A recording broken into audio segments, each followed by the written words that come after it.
And we are back here on Ramplify, the podcast from Victor Valley College's very own associate student body. I'm here with Morgan.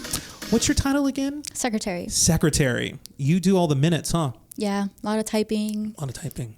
Have to actively listen. Are you nervous you're going to get arthritis at an early age? No, because actually maybe, yeah. I also do secretary for Ready Rams too, so I do double the typing. Oh man. And they're all on Fridays. And I do ICC, so every now and then I'll have back-to-back meetings where I'm just typing for like 3 hours, 5 hours straight. And then I crochet, so yeah. What was that? You're talking over her. She gets a break when our advisor isn't talking. Oh, she gets a break. Okay. Well, that's good. So, you've told me a little bit about your story. You're going to tell your story here to a lot of our listeners that I think will connect with some of them. Things were a little dark for you before you came to college, or when you started your college journey? When I started, yeah. It was the transition between my first and my second semester here. What was going on in your life that started to take that road in life? I guess I could say that it was definitely my relationship with my family. At that point, I didn't necessarily get along the best with my dad or my grandparents at the time. It was a difficult relationship.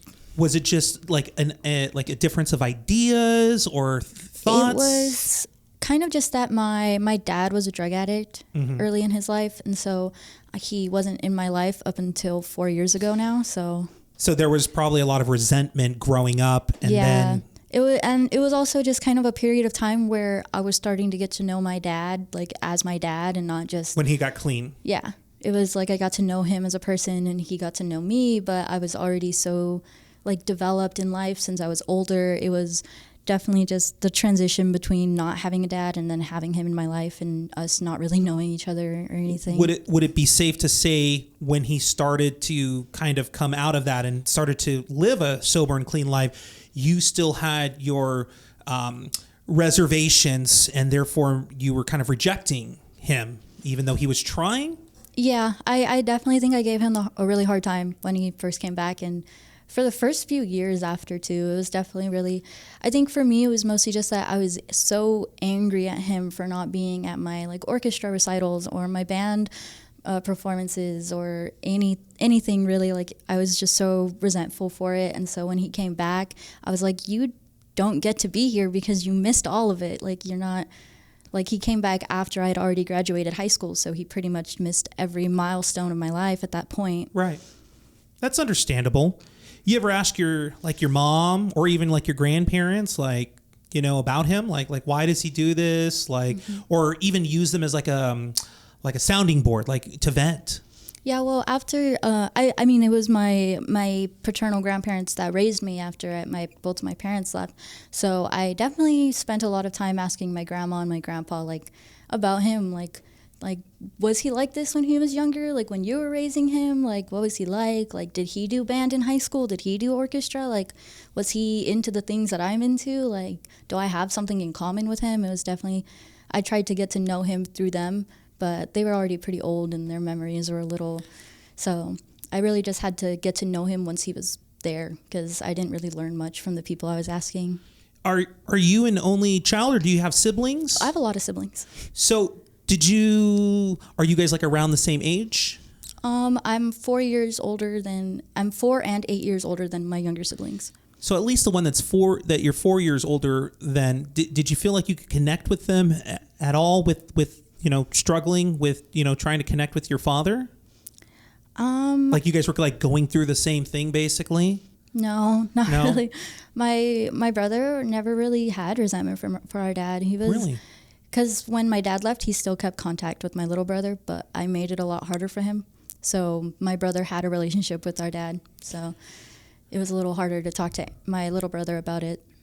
How would you cope with it? Like what were like your tools, or what was your way of dealing with what I guess is a better way to say is like pain, you know? Because obviously you were seeking answers to these questions. You went to your grandparents, like, was he like this?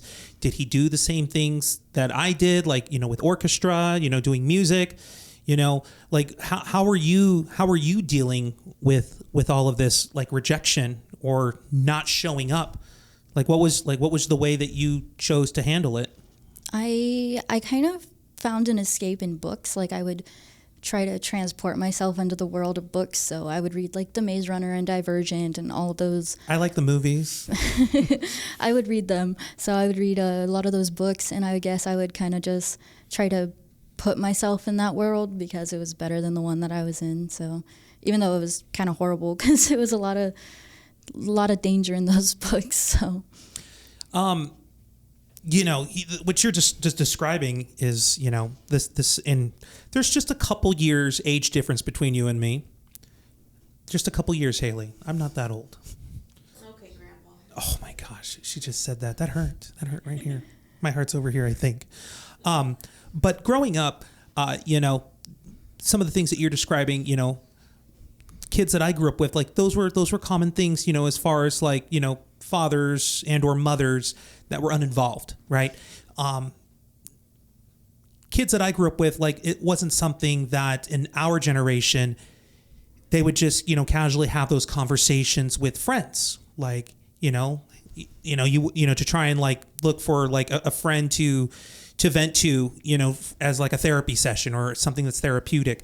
Was that something that you would do when you were younger? Like, would you confide in your friends and tell them about what was going on, not really? Most of my friends in middle school and high school, they had both their parents in their lives. So you felt even more indifferent. Yeah, it just felt very different, my life from their lives. Like they had their own struggles and everything, but it wasn't the same as mine. So we had very different struggles, so it was hard to be able to talk about it because I didn't understand what they were going through and they didn't understand what I was going through. We're going to dive a little deeper and talk about, a little more about how this all came to be for Morgan when we come back right here on the second part of the podcast. We'll be right back on Ramplify. Don't go away.